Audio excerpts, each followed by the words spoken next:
అధ్యక్షులు సోదరులు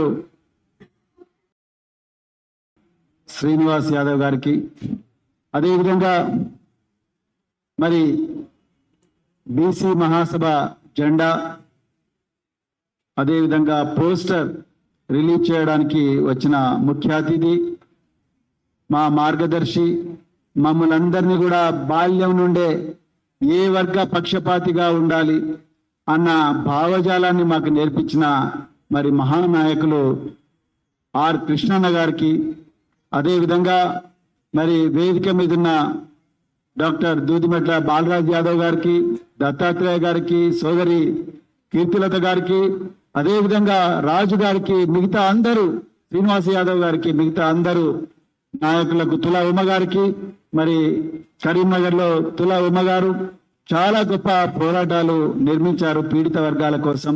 మరి వారికి, అదేవిధంగా మరి మిగతా అందరూ నాయకులకు, నాయకురాళ్ళకు అందరికి కూడా మరొకసారి జై భీమ్, జై భూలే, జై తెలంగాణ.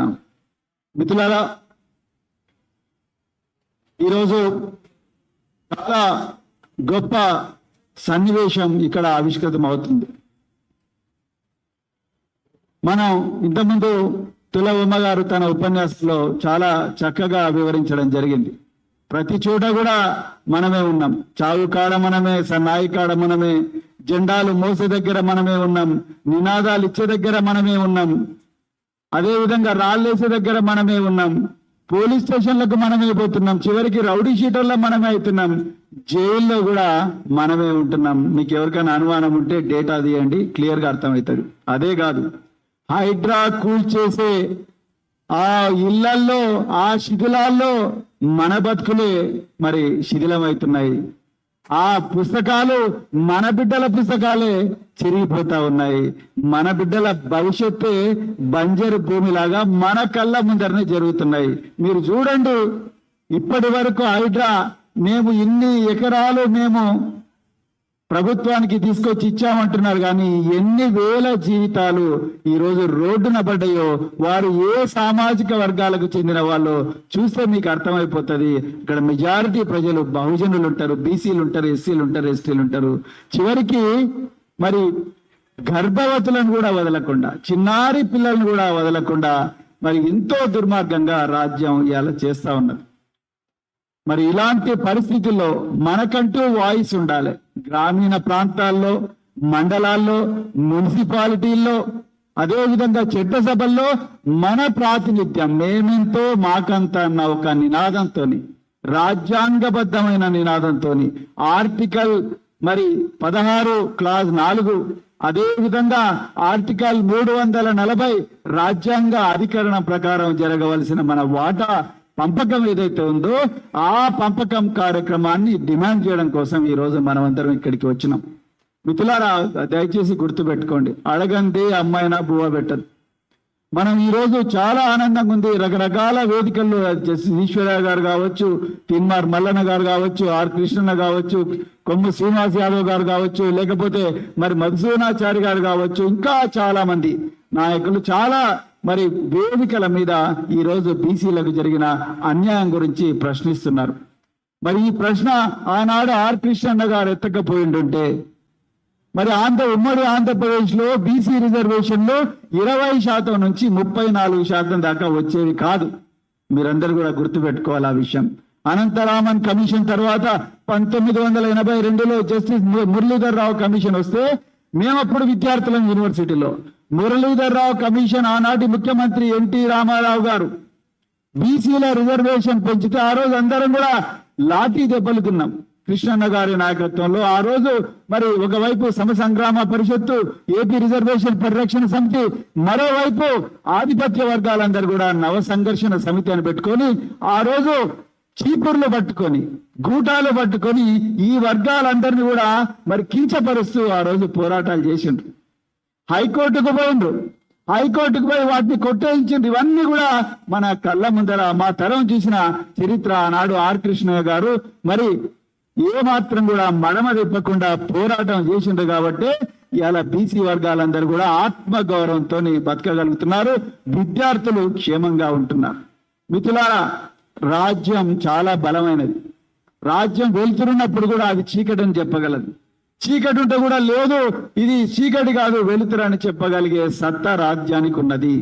ఇలా నేను కాంగ్రెస్ ప్రభుత్వం కానీ పార్టీ రేవంత్ రెడ్డి అనేది ఇంపార్టెంట్ కాదు, కానీ నేను ఈ కాంగ్రెస్ పార్టీ అధికారంలో ఉన్నది, రేవంత్ రెడ్డి గారు అధికారంలో ఉన్నారు.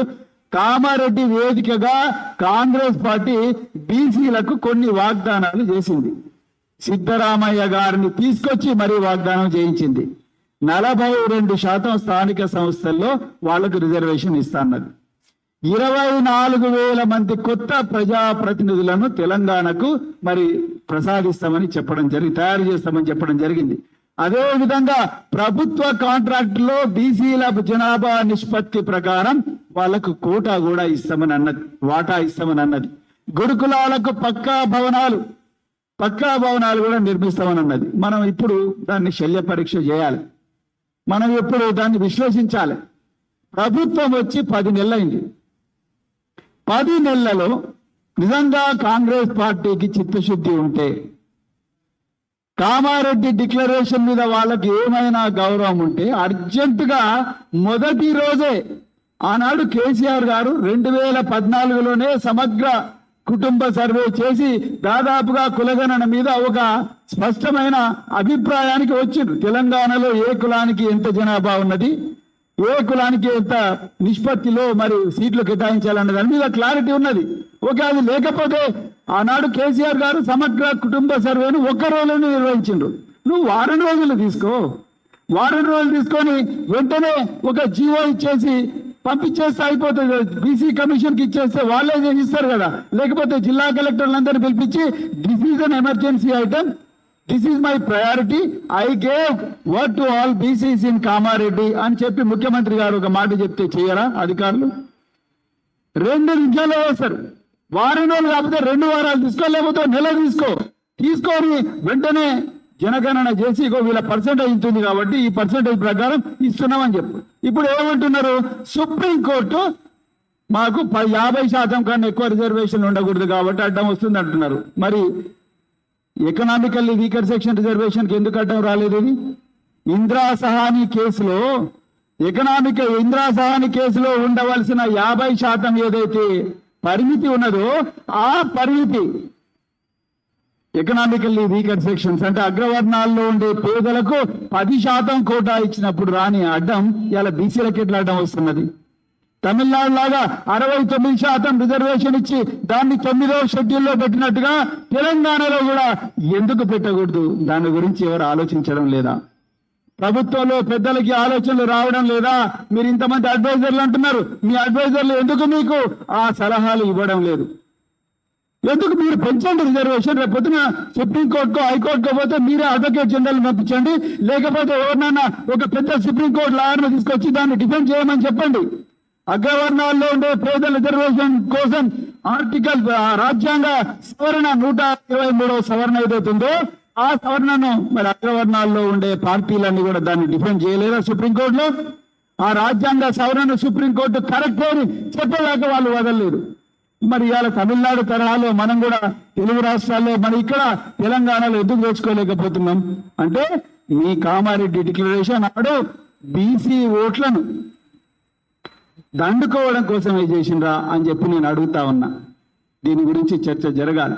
అదేవిధంగా మరి మొన్న ముఖ్యమంత్రి గారి నియోజకవర్గంలో నారాయణపేట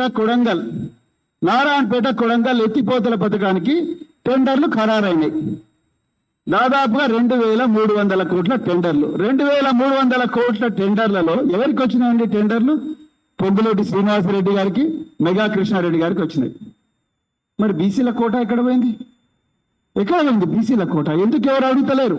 52% బీసీలు ఉన్నారు. మీరు కులగణన చేయకపోయినా కులం కుల డేటా ఉన్నది. 52% బీసీలు ఉన్నది. మరి అందులో 52% బీసీలకు రావాలి కదా, 18% ఎస్సీలకు రావాలి కదా, 12% ఎస్సీలకు రావాలి కదా. వాళ్ళ కోటా లేకుండా మీరు కేవలం ఇద్దరికే ఇచ్చిండ్రు, పొంగులేటి శ్రీనివాసరెడ్డి, మెగా కృష్ణారెడ్డి గారికి. దీని మీద కూడా చర్చ మనం ఈ రోజు ఈ పోస్టర్ అంతా కూడా 28 నాడు మీరు పెట్టబోయే కల్వకుర్తి సభలో కూడా ఈ కామారెడ్డి డిక్లరేషన్ లోనే జరుగుతా ఉన్నది. కాబట్టి నేను మళ్ళీ రిపీట్ చేస్తున్నా, కామారెడ్డి డిక్లరేషన్ లో బీసీల కోటా ఇస్తామన్నది కాంగ్రెస్ పార్టీ. మరి నారాయణపేట కొడంగల్ ఎత్తిపోత పథకంలో బీసీల కోటా ఎంత చెప్పాలి రేవంత్ రెడ్డి గారు. అదేవిధంగా కోమటిరెడ్డి వెంకటరెడ్డి గారు క్యాబినెట్ సమావేశం పెట్టి మరి ఏం డిక్లేర్ చేసిండ్రు, శ్రీశైలం లెఫ్ట్ బ్యాంక్ కెనాలు నల్గొండలో ఉదయ సముద్రం వచ్చేదాకా 4250 కోట్లు క్యాబినెట్ అలాట్ చేసింది. దాంట్లో బీసీల కోటా ఎంత? దాంట్లో కూడా బీసీల కోటా రావాలి కదా. 2200 కోట్ల రూపాయలు బీసీ కాంట్రాక్టర్లకు రావాలి. దాని గురించి ఎవరు మాట్లాడరు. మరి ఇద్దరు మినిస్టర్ల రేవంత్ రెడ్డి, కోమటిరెడ్డి, వీళ్ళిద్దరి మినిస్టర్ల ఏరియాల్లోనే ఈ అభివృద్ధి జరగాలంటే మరి బీసీ గురుకులాలు దాదాపుగా 300 గురుకులాలు ఉన్నాయి. 300 గురుకులాల్లో కనీసం 280 గురుకులాలకు పక్కా భవనాలు లేవు. నేను మొన్న మా మాజీ మంత్రులు హరీష్ రావు గారు, జగదీష్ రెడ్డి గారు, చాలా మంది, గంగుల కమలాకర్ గారు, మేమందరం కలిసి మేము దేవరకొండ పోతే అసలు ఇక చెప్తే కళ్ళలో నీళ్ళు వస్తాయి. బీసీ రెసిడెన్షియల్ స్కూల్కి పోతే పిల్లలు ఎలుకలు కుట్టి, పిల్లలకు ఎలుకలు కరిచి 12 మంది పిల్లలకు గాయాలైనాయి. 12 మంది పిల్లలకు గాయాలైనాయి. మీరు ఒక్కసారి ఆలోచించండి. పక్కా భవనాలు లేవు, ఫ్యాన్లు లేవు. మరి మీకు దోమలు కుడతాయి కదా అంటే సార్ దుప్పట్లు కప్పుకొని పండుకుంటాం. దుప్పట్లన్నీ అందరికి ఉన్నాయంటే లేవు. కార్పెట్లు ఉన్నాయంటే కార్పెట్లు కూడా లేవు. పిల్లలకు ఇంటర్మీడియట్ పెట్టిండ్రు, అక్కడ లెక్చరర్లు లేరు. అంటే ఎన్ని ప్రాబ్లమ్స్ ఉన్నాయి మీరు చూడండి. అంటే మరి బీసీ బిడ్డలు బర్రెలు కాసుకుంటేనే బతకాలనా, గొర్రెలు కాసుకుంటేనే బతకాలనా, లేకపోతే కళ్ళు తీసుకుంటేనే ఎన్ని సంవత్సరాలు బతకాలి? వీళ్ళు కంప్యూటర్ ఇంజనీర్లు ఎప్పుడు కావాలి? ఎప్పుడైనా ఆలోచించిందా ఈ ప్రభుత్వం? అందుకొరకు మిత్రులారా, వీటన్నిటి మీద కూడా కూలంకషంగా చర్చ జరగాల్సిన అవసరం ఉన్నది. నాకు చాలా ఆనందంగా ఉంది. అలా మన సోదరుడు కొమ్ము శ్రీనివాస్ యాదవ్ గారు అందరికన్నా ముందు తన మరి ఏదైతే ప్రాంతం ఉందో కల్వకూరు ప్రాంతం, ఆ నియోజకవర్గంలో అంటే ఎప్పుడు కూడా నేను సోమాజిగూడలో ఆనాడు రాజారాం యాదవ్ గారు పెట్టినప్పుడు కూడా నేను ఒకటే మాట అన్నా, బ్రదర్ మనం సోమాజిగూడ ప్రెస్ క్లబ్కి పరిమితం అవుతున్నాం. మన ఊర్లలో అలంపూర్ నుండి ఆదిలాబాద్ దాకా, కొడంగల్ నుండి కోదాడ దాకా మన గ్రామీణ ప్రాంతాల్లో ఉండే ఈ పేద వర్గాలు 130 బీసీ కులాల్లో ఈ చైతన్యం లేదు.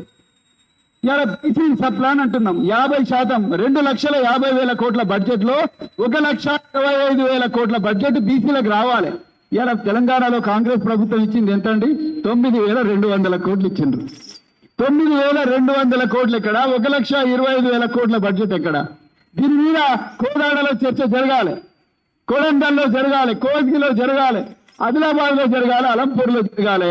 అంటే గ్రామీణ ప్రాంతాలకు పోవాలి. ఆనాడు మరి ఎంతో మంది సిద్ధాంతకర్తలు చెప్పినట్టుగా గ్రామాలకు తరలండి. ముందు గ్రామాలను ఆక్రమించి దాని తర్వాత నగరాలకు వచ్చి దాని తర్వాత పట్టణాలకు వచ్చి పట్టణాల నుంచి నగరాలకు రావాలి. అంతే తప్ప మనం సోమాజిగూడకి పరిమితం అయితే మాత్రం మన వాదన, మన వేదన కూడా ఇక్కడే ఆగిపోతాయి. అందుకొరకు మరి అలా చాలా మంచి కార్యక్రమం శ్రీనివాస్ యాదవ్ గారు తీసుకున్నారు. తప్పకుండా ఆ కార్యక్రమాన్ని అందరూ కూడా వేలాది సంఖ్యలో వచ్చి దాన్ని మరి విజయవంతం చేయాలని చెప్పి కోరుకుంటూ, మరి ఎట్టి పరిస్థితుల్లో ఒక బీసీ విముక్తి అనేది అది కేవలం బీసీలతోనే సాధ్యం కాదనేది కూడా ఇక్కడ గుర్తించాలి. అన్ని అణచివేయబడ్డ వర్గాలందరూ కూడా బీసీలతో కలవాలి. ఇక్కడ బీసీ, ఎస్సీ, ఎస్టీ, మైనారిటీ, పేదలు అనే తేడా లేకుండా అందరూ కూడా ఒకరి కోసం అందరి కోసం ఒకరు అన్న నినాదంతో పోతేనే ఆనాడు మహాత్మా జ్యోతిరావు పూలే గారు చెప్పినట్టుగా విద్య లేక మరి నైతికత లేదు, నైతికత లేక విజ్ఞానం లేదు, విజ్ఞానం లేక నైతికత లేదు, నైతికత లేక సంపద లేదు, సంపద లేకనే శూద్రులు బానిసలుగా మిగిలిపోయి అని చెప్పి గులాంగిరిలో మహాత్మా జ్యోతిరావు పూలే గారు అంటారు. అందుకొరకు అన్ని వర్గాలను మరి అన్ని పీడిత వర్గాలను కూడా ఒకటే వేదిక మీదకి తీసుకొచ్చి బీసీల విముక్తి, బీసీలకు జరిగిన ఈ ఏదైతే అణచివేత ఉన్నదో అణచివేతను విముక్తి, అదేవిధంగా చట్టసభల్లో అది పార్లమెంట్ లో కావచ్చు, అసెంబ్లీలో కావచ్చు, జడ్పీలలో కావచ్చు, మండలాల్లో కావచ్చు, గ్రామాల్లో కావచ్చు, బీసీలకు జనాభా నిష్పత్తి ప్రకారం వాళ్లకు ప్రాతినిధ్యం కల్పించేదాకా పోరాటం చేయాలని, ఆ పోరాటానికి తప్పకుండా మరి నేను కూడా ఆ పోరాటంలో మమేకం అవుతామని చెప్తూ మరొకసారి అవకాశం ఇచ్చిన మరి శ్రీనివాస్ యాదవ్ గారికి ధన్యవాదాలు చెప్తూ ముగిస్తున్నాను. జై తెలంగాణ.